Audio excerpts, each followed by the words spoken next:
watching Vnews Bulletin. Bang from another headlines as usual. Prime Minister requests stronger COVID-19 control measures.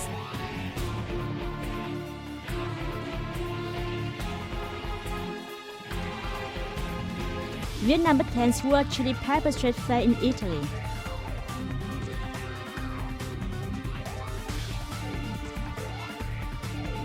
And later on, Hanoi among best places to go for fall.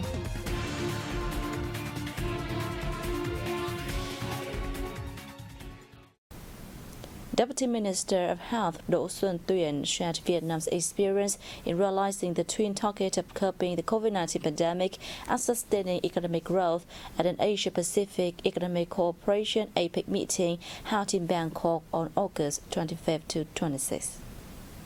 The 12th APEC high-level meeting on health and the economy, HLM12, took place amid the COVID-19 pandemic, which broke out in early 2020 and has yet to be over and has caused substantial impacts on people's health and economies in the region and the world. It focused on three main issues: open to partnership, connect with the world, and balance health and economy. Deputy Prime Minister Tuyên highlighted Vietnam's experience in COVID-19 prevention and control. He stressed that Vietnam has obtained many significant achievements in various fields, including sustaining economic growth. Participants shared the economy's integrated policies on COVID-19 response. They also scrutinized the draft share statement, which will be reported to the APEC economic leaders meeting this November.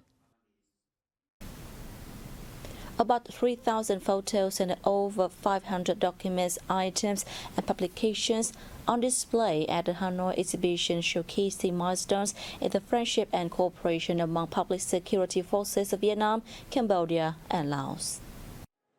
Launched on August 26, the event aims to celebrate the 60th anniversary of the Vietnam-Laos diplomatic relations, the 45th year of the signing of the Vietnam-Laos Treaty for Amity and Cooperation, and the 55th anniversary of the Vietnam-Cambodia diplomatic ties. The exhibition is divided into three sections, with the first demonstrating the three parties, states and governments' attention and appreciation for the forces. The second and the third focus on the Vietnamese forces' collaboration with those from Laos and Cambodia, reflected through high-level delegation exchanges and the support of each other in crime fighting. The event is taking place at Museum People's Public Security in downtown Hanoi until September 11th. Prime Minister Pham has issued a dispatch ordering intensifying COVID-19 prevention and control measures. In the dispatch, the Prime Minister underlined the complicated development of the pandemic in the world and the rising number of infections inside the country, adding that the pace of COVID-19 vaccination among particular groups has been slow, especially second shot for children from 5 to under 12 and booster shots for over 18 people. In order to sustainably maintain the outcomes of the COVID-19 fight, the government leader requires the focus on accelerating COVID-19 vaccination. Particularly, it's necessary to organize mobile vaccination stations to finish the administration of the second dose for children from 5 to 12 years old, and the third and fourth doses for adults as scheduled, the Prime Minister said. He also directed the Ministry of Health to supervise the vaccination in localities and report to the Prime Minister localities with weak performance for timely settlement.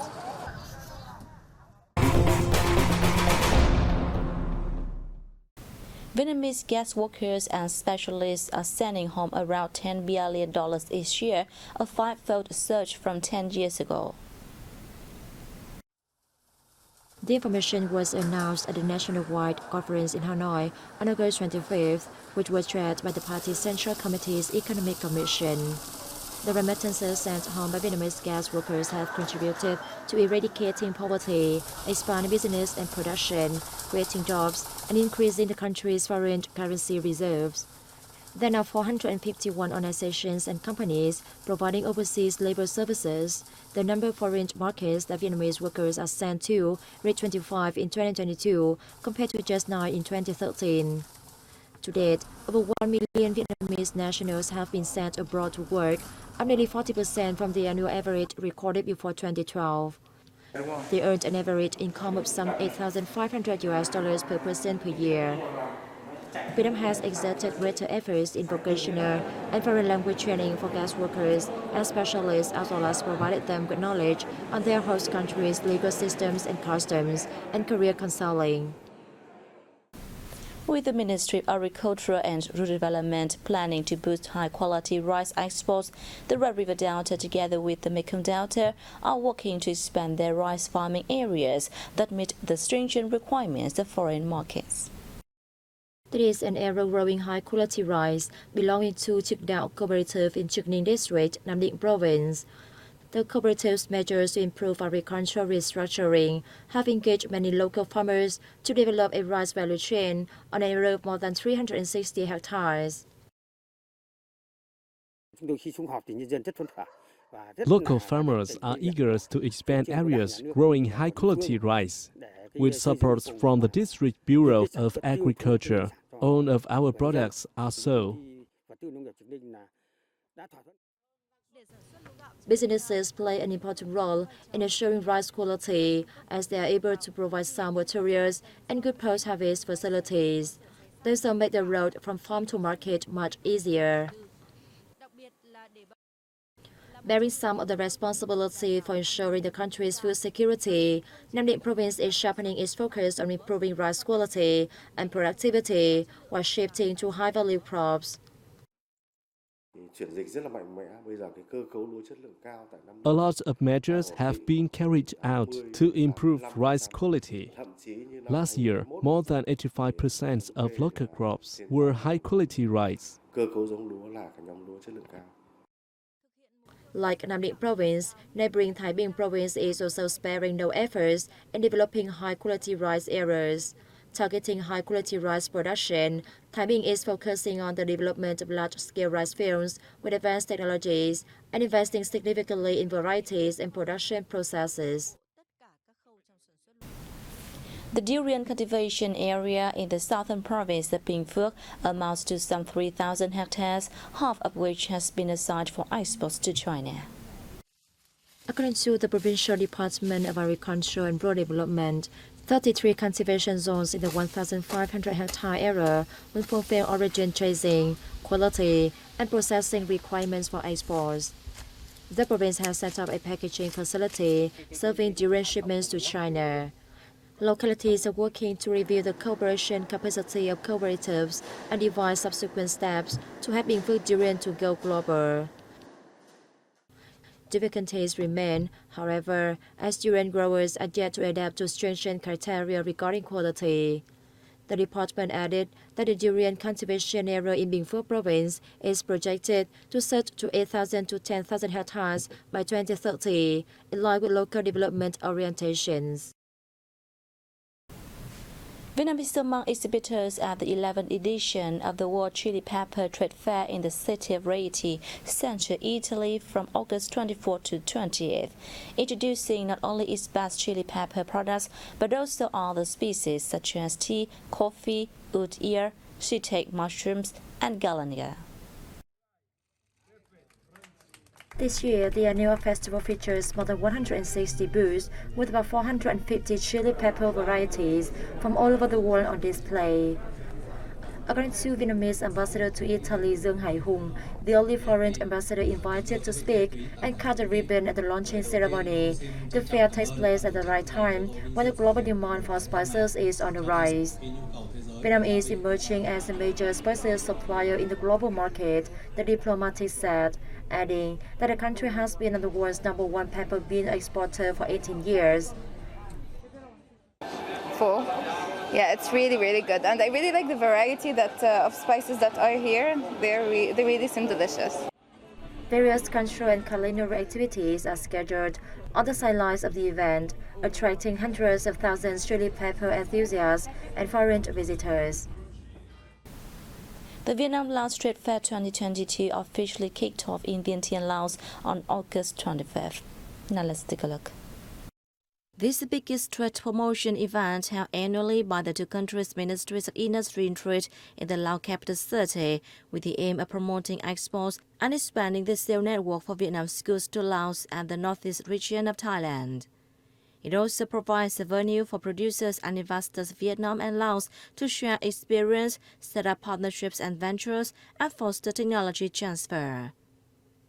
There are 250 pavilions at the 5-day event, including 120 run by nearly 80 Vietnamese companies, which are exhibiting their pharmaceuticals, medical equipment, agroforestry, aquaculture products, and processed foods, textiles, handicrafts, and exterior decorations, plastics, and consumer products. A number of business matching meetings and art performance and cultural exchange programs will be held in the framework of the expo. The Lao market is considered as an important gateway for Vietnamese enterprises to reach further to other ASEAN countries.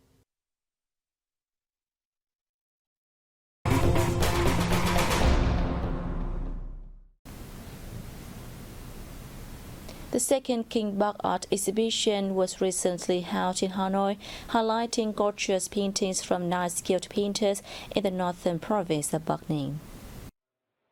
The artists who are now working in Hanoi, Bắc Ninh province, all excel in different materials such as wood and lacquer.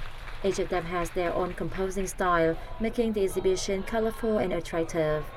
With excellent techniques, the artists offer visitors a different insight into the country's landscapes, people, and life. Their works have created a strong impression of visitors, including the youth.